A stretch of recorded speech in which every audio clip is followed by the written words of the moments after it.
Shalom, peuple de Dieu.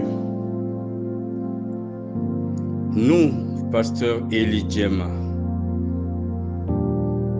venons ce jour auprès de vous pour vous saluer dans l'amour de notre Seigneur Jésus-Christ et vous invitons, comme à l'accoutumée, à la table de la réconciliation avec nos sœurs et frères et avec notre Père céleste. Aujourd'hui, nous venons à vous avec un thème de reconnaissance intitulé « Comme David, je déclare que Dieu m'a tout donné. » Dieu t'a tout donné, mon frère et ma sœur. Nous devons être reconnaissants. Cette Pâque, c'est tout ce que Dieu nous a donné. Nous allons lire les Écritures saintes.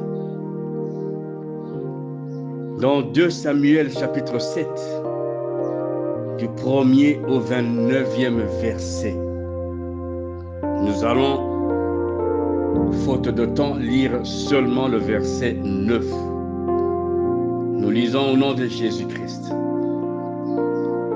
J'ai été avec toi partout où tu as marché. J'ai exterminé tous tes ennemis devant toi. Et j'ai rendu ton nom grand comme le nom des grands qui sont sur la terre. Parole du Seigneur.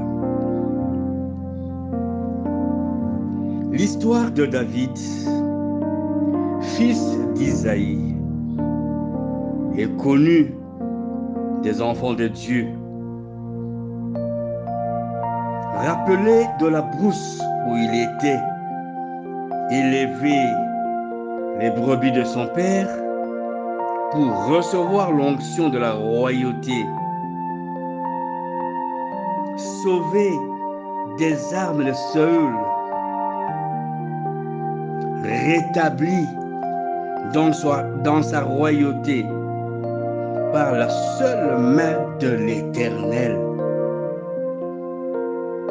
Tel fut le parcours résumé de David. Au-delà de tout cela, l'Éternel lui a donné un héritier, Salomon, qui avait réalisé, qui avait accompli le vœu de son cœur. Le vœu de son cœur qui consistait à bâtir un temple pour l'Éternel. Notre Dieu ne fait jamais quelque chose de moitié. C'est qu'il commence, il achève toujours. En lisant les lettres de Paul aux Colossiens,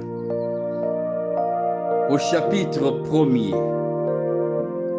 du verset 13 à 15, il est écrit: Qui nous délivre, qui nous a délivrés du pouvoir de ténèbres et nous a transportés dans le royaume du Fils de son amour, en qui nous avons la rédemption, la rémission des péchés, qui est l'image de Dieu invisible, parole du Seigneur. Bien-aimés dans le Seigneur, la Bible dit que Qu'as-tu que tu n'aies reçu du Seigneur? Voyons, le Seigneur Jésus-Christ nous a donné ses pieds troués, ses mains trouées, son cœur ouvert à nous recueillir, à nous recevoir à tout moment. Il nous a donné sa tête couronnée d'épines.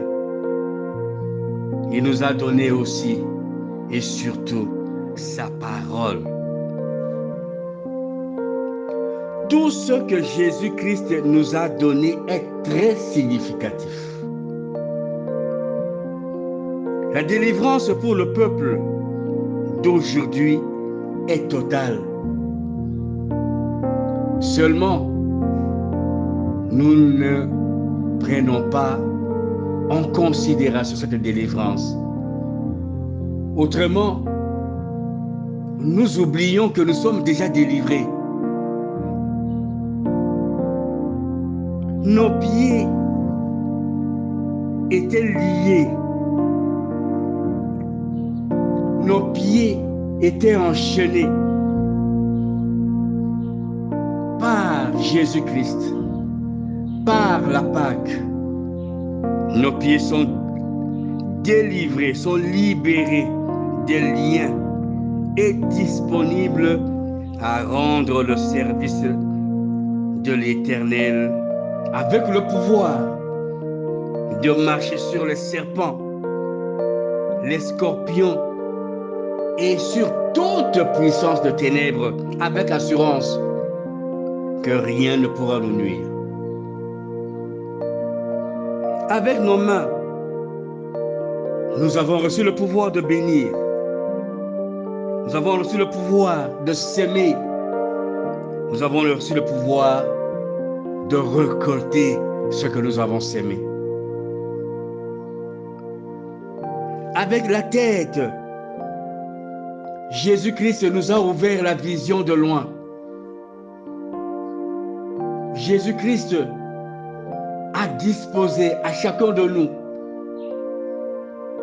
à écouter la voix, à voir ce que les yeux physiques ne peuvent voir.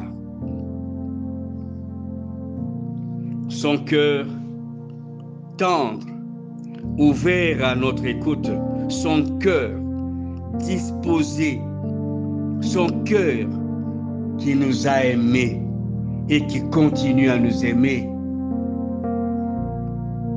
À cause de cet amour qu'il a sorti, qui nous a donné sa parole.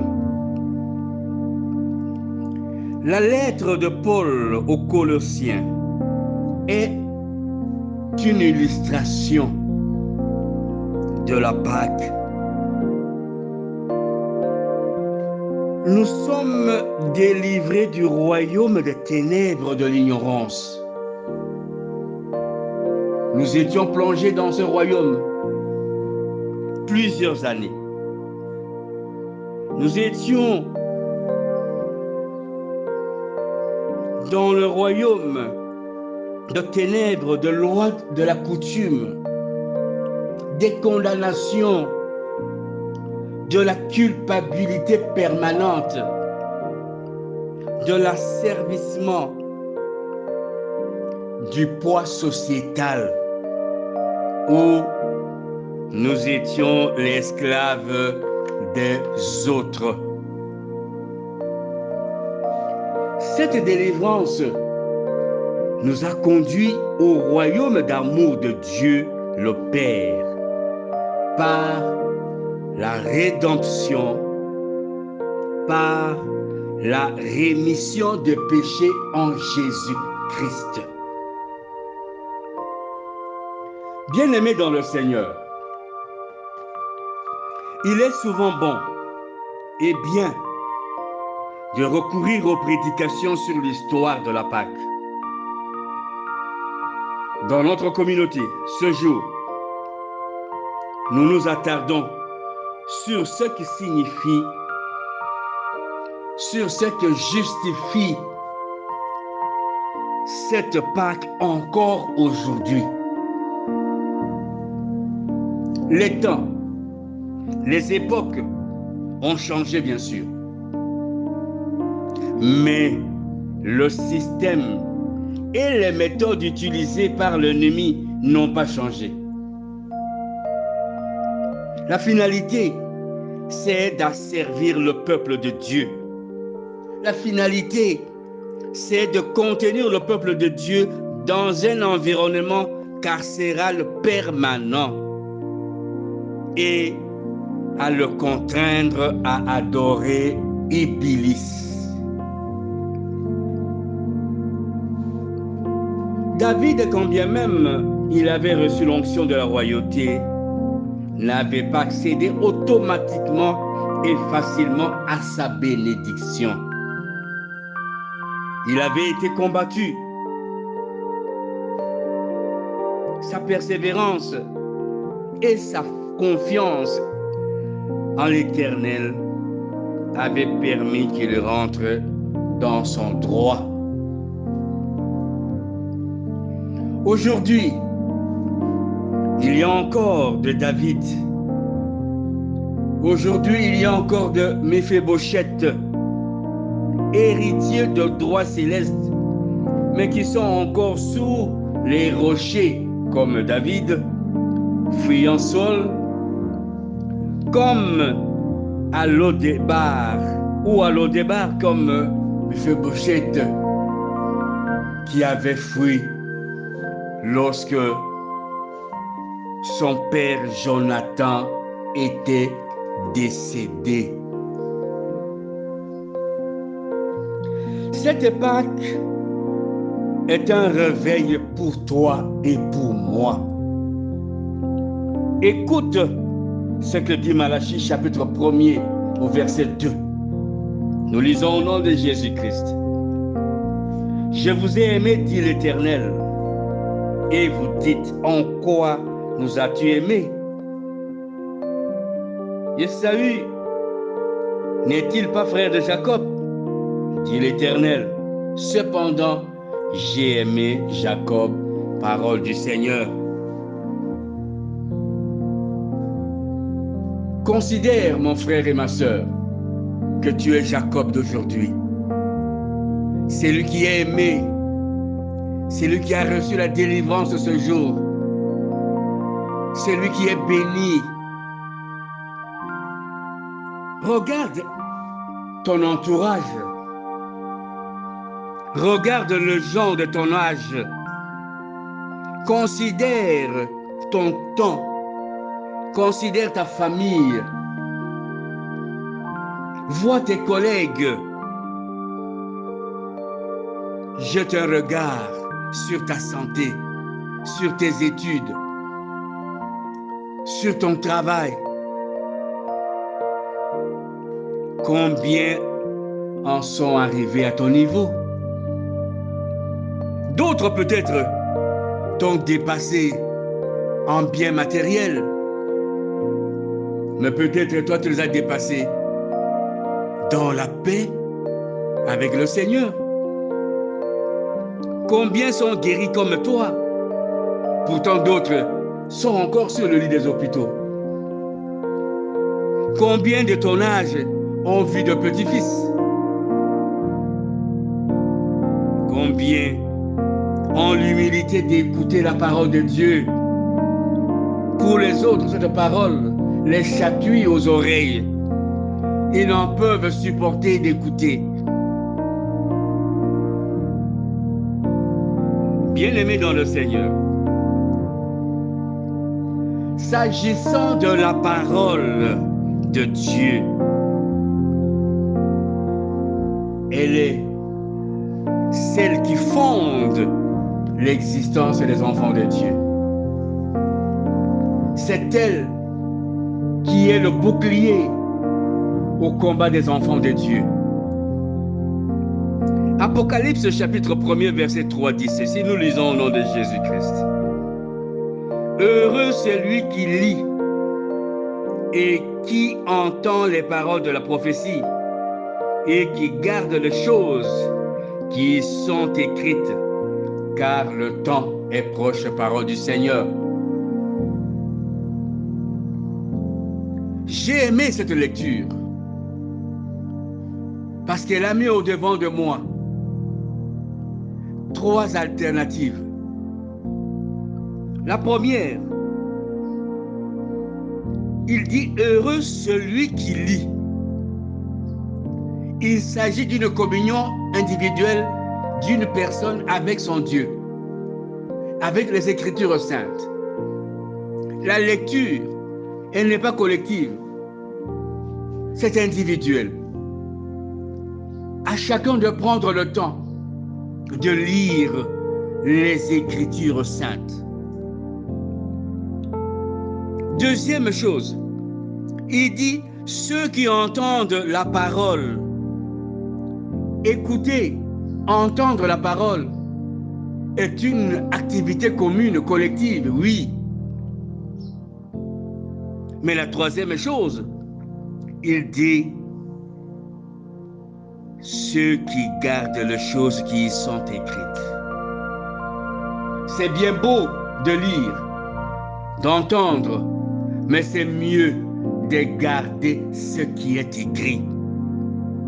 C'est en gardant ce qui est écrit, en mettant en pratique ce qui est écrit, que le salut, que la Pâque sera effective dans nos vies, dans nos communautés, dans notre pays, la République démocratique du Congo.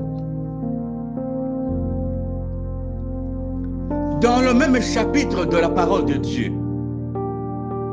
Tite chapitre 2, du verset 1er au verset 10, nous recommande un train de devoir vis-à-vis de vieillards, des femmes, de jeunes hommes et des esclaves.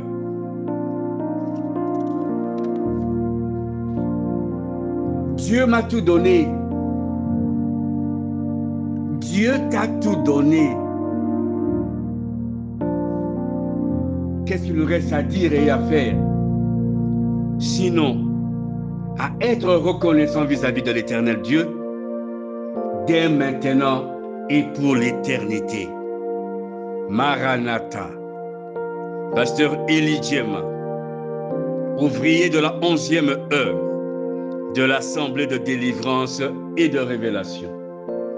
Pour tout contact éventuel, plus 243 97 43 49 145.